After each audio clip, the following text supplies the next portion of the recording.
يوافق عيد القوات الجوية ذكرى معركة المنصورة الجوية، وهي معركة جوية بين مصر وإسرائيل وقعت في يوم 14 من شهر أكتوبر من العام 73 ضمن حرب أكتوبر، حين حاولت القوات الجوية الإسرائيلية تدمير قواعد الطائرات بدلتا النيل في كل من طنطا والمنصورة والصالحية لكي تحصل على التفوق في المجال الجوي، مما يمكنها آنذاك من التغلب على القوات الأرضية المصرية.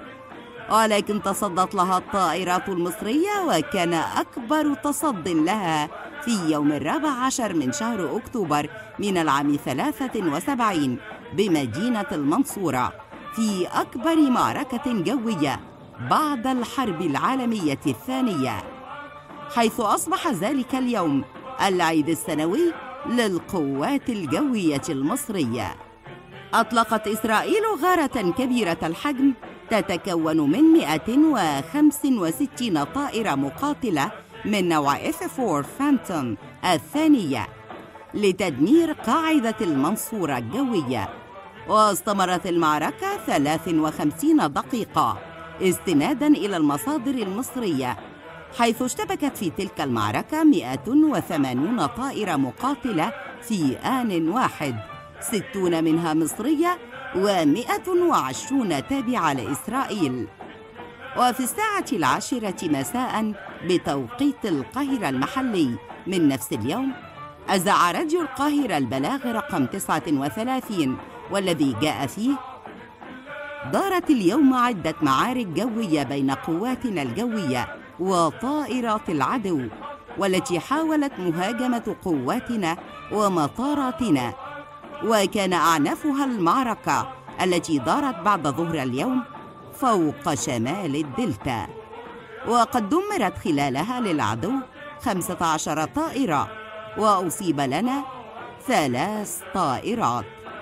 كما تمكنت وسائل دفاعنا الجوي من إسقاط 29 طائرة للعدو، منها طائرة هليكوبتر، وذلك يكون إجمالي خسائر العدو من الطائرات في المعارك اليوم 44 طائرة.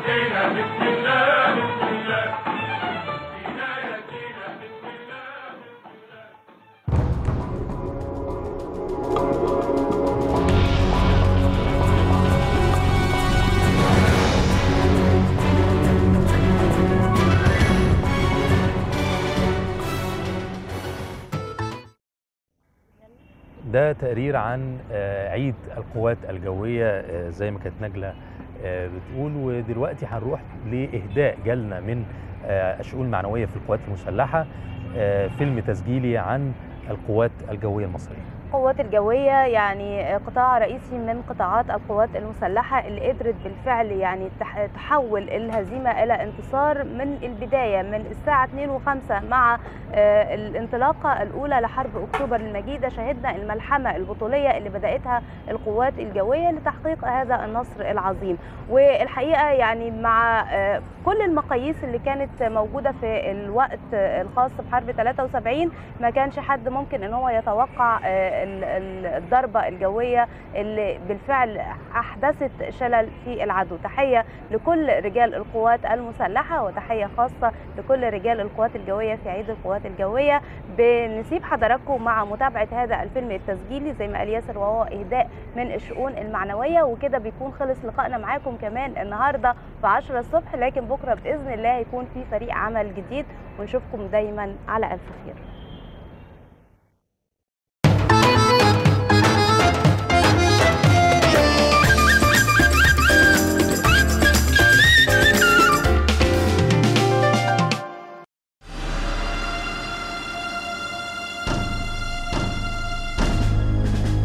تقول عقيدتهم أن الثانية تعني لهم الكثير، حياة أو موت. لهم ترتفع الهامات في السماء فخرا وعزة، فيخطف الآذان صوتها ويسرق الأنظار شكلها. حياتهم في السماء فوضعوا لها قانونا يحميها. ولكن ماذا يحدث إن تجرأ أحدهم واخترق؟ كالبرق تراهم في السماء طيورا جارحة لا تعود إلا بصيد ثمين، فكانوا لنا عنوان النصر ليوم الكرامة. القوات الجوية المصرية، نسور تحمي سماء مصر.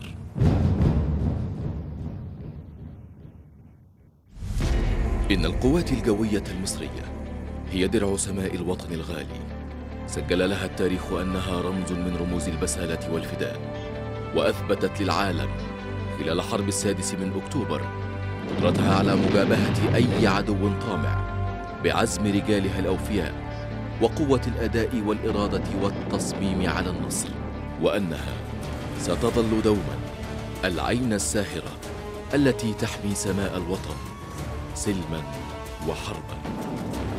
ترجع نشأة القوات الجوية إلى يوم 2 نوفمبر عام 1932، يوم الإعلان الرسمي لإنشاء السلاح الجوي المصري، وقد تم هبوط 5 طائرات يقودها مصريون بمطار الماظة، حيث تم إنشاء أول مدرسة لتعلم الطيران، وكذا مدرسة ميكانيكا الطيران لإعداد الفنيين لصيانة الطائرات، لتكون النواة الأولى للقوات الجوية، ليستمر العمل وبذل الجهد لمواكبة دول العالم الحديث حتى تحقق الحلم، وأصبح لمصر قوات جوية يمكنها الدفاع عن مقدرات شعبها العظيم. وسريعا ما شاركت في الحرب العالمية الثانية بعدد من طلعات مراقبة وحماية الحدود المصرية، ثم اشتركت في حرب فلسطين عام 1948 وحرب 56، وما لبث أن يكتمل البناء الحديث للقوات الجوية المصرية حتى جاءت حرب 5 يونيو عام 1967، وفقدت القوات الجوية معظم طائراتها على الأرض، وظن العدو أنه قد نال من عزيمة وطن وشعب. إلا أن رجال القوات الجوية أبوا أن يهنى أعداؤهم بنصر زائف، ففي 14 و15 من يوليو عام 1967 قامت قواتنا بالإغارة على مواقع العدو شرق القناة، فأسقطت العدو الطائرات وأجبرته على ترك مواقعه والفرار شرقا. وكانت هذه المعركة بمثابة عودة الروح القتالية لقواتنا الجوية، والتي استمرت للضغط على العدو واستنزافه حتى انتهاء حرب الاستنزاف في أغسطس عام 1970. حرب مهدت إلى معركة النصر، معركة العزة والكرامة، حرب 6 أكتوبر 1973، وتقلع مقاتلاتها يوم 6 أكتوبر بكثافة عالية لتعبر قناة السويس إلى أهدافها المحددة.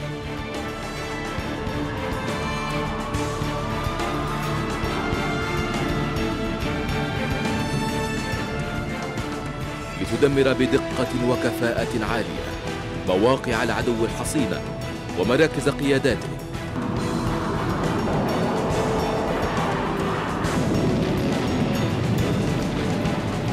وتمهد لجنودنا البواسل عبور أكبر مانع في التاريخ، ليرفع المقاتل المصري علم مصر خفاقا فوق ترابها الغالي. وتتوالى أعمال القتال، ويسجل التاريخ في يوم 14 من أكتوبر عام 1973 أن القوات الجوية خاضت أعظم معاركها الجوية، معركة اشترك بها ما يزيد عن 150 طائرة من كلا الجانبين لزمن يناهز 50 دقيقة، وتنجح القوات الجوية في إسقاط 18 طائرة معادية، وتحقق أعظم نصر في تاريخها. وتنتهي ملحمة أكتوبر المجيدة لتبدأ ملحمة البناء والتطوير للقوات الجوية بما يواكب أنظمة التسليح الحديثة، لتستمر في أداء مهامها بكفاءة عالية. فقد اعتمدت على تنويع مصادر السلاح والحصول على أحدث ما وصلت إليه تكنولوجيا صناعة الطائرات المقاتلة بمختلف دول العالم. فقد تم تزويد القوات الجوية بعدد من المقاتلات وطائرات النقل والهليكوبترات الحديثة التي تتناسب وطبيعة مهام المكلفة بها. وطلعت عليه القوات الجوية كان لابد من بناء وتطوير منظومة التدريب بالكلية الجوية ليتوافق مستوى طلبة الكلية من طيارين وجويين مع التقدم التكنولوجي للطائرات والأجهزة الحديثة. فتم تزويد الكلية الجوية بأحدث طائرات التدريب المروحية تراس جروب للتدريب الأساسي،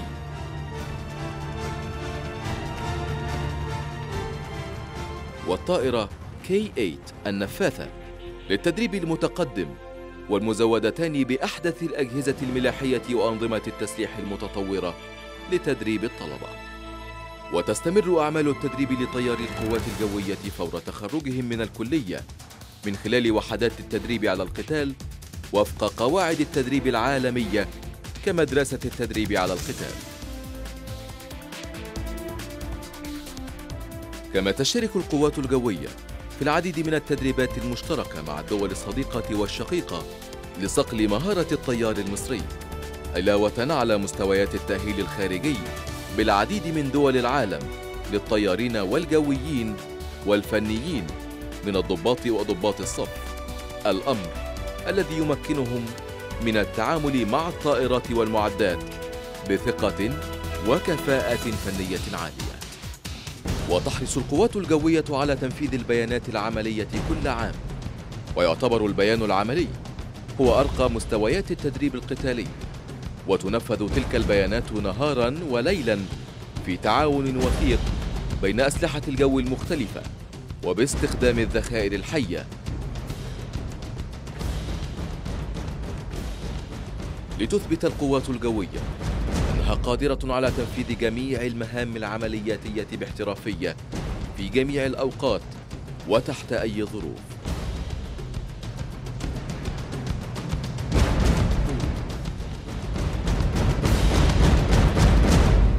الكفاءة القتالية ده أساس العمل اللي احنا بنشتغل بيه داخل منظومة القوات المسلحة.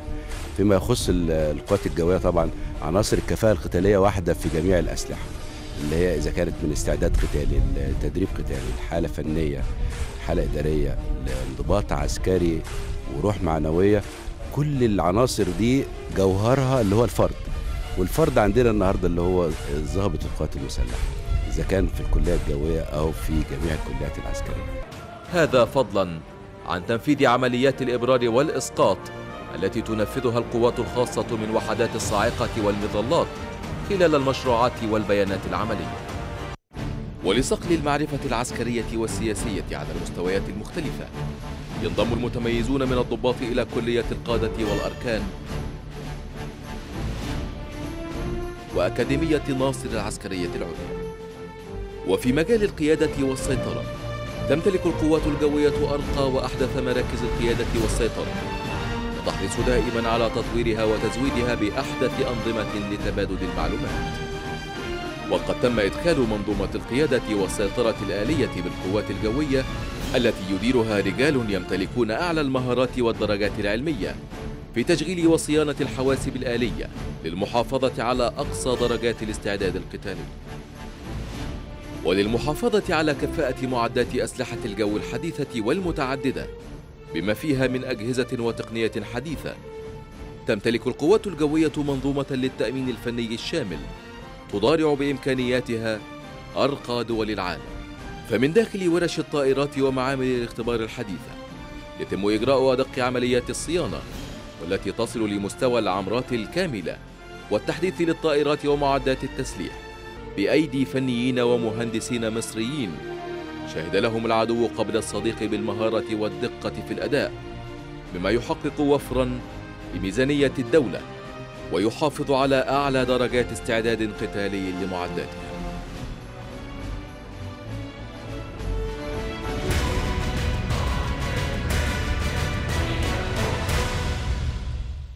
ترتب على قيام ثورة 25 من يناير ظهور متطلبات واحتياجات جديدة لتأمين الدولة داخلياً وخارجياً ولدعم استقرار الحياة اليومية للمواطنين، حيث فرضت الأحداث مهام للقوات الجوية اشتملت على طلعات لتأمين الحدود وإحباط الكثير من عمليات تهريب السلاح والمخدرات عبر الحدود على مختلف الاتجاهات. كما فرض الوضع الأمني الداخلي للدولة قيام القوات الجوية بنقل الأموال وأسئلة امتحانات الطلاب إلى المحافظات، وذلك لصعوبة تأمينها على الطرق البرية، ونقل القضاة والمراقبين لعمليات الاستفتاء والانتخابات، والقيام بتأمين المظاهرات السلمية وتصوير وقائع الأحداث وعمليات الإنقاذ والإخلاء للمصابين، وأعمال الإنقاذ للمخطوفين والمفقودين، وتحرير الرهائن، وإعادة المصريين العاملين بالمناطق المضطربة بالخارج. كما ظهر دور القوات الجوية الفعال في تأمين المظاهرات السلمية أثناء ثورة 30 من يونيو عام 2013. وبعد ثورة 30 من يونيو ظهرت كثافة العمليات الإرهابية وخاصة في سيناء، وقد قامت القوات الجوية بدور رئيسي وحاسم في معاونة التشكيلات التعبوية للقضاء على الإرهاب في كافة ربوع مصر.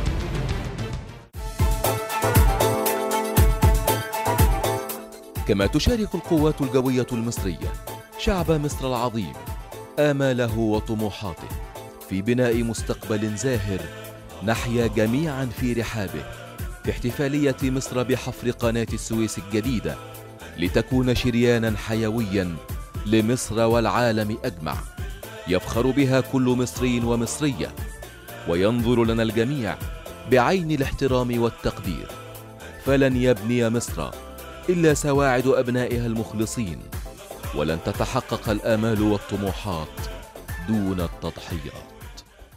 ولا تنسى القوات الجوية مقاتليها الذين حملوا الأمانة في الدفاع عن مصرهم الغالية، وما قدموه من أرواح ودماء من أجل وطنهم، واستمرارا لمسيرة العطاء، فإن القوات الجوية ستظل العين الساهرة سلما وحربا لحماية سمائها وتوفير الأمن والأمان لأبناء الوطن الحبيب، وستبقى على عهدها مع شعب مصر بأن تبقى درعا لسمائها، حريصة على أن تثبت للعدو قبل الصديق أن لمصر رجالا صدقوا ما عاهدوا الله عليه، سلاحهم الإيمان والعلم والعمل، قادرين على حماية الغد المشرق، محافظين على شعارهم دائما: إلى العلا في سبيل المجد.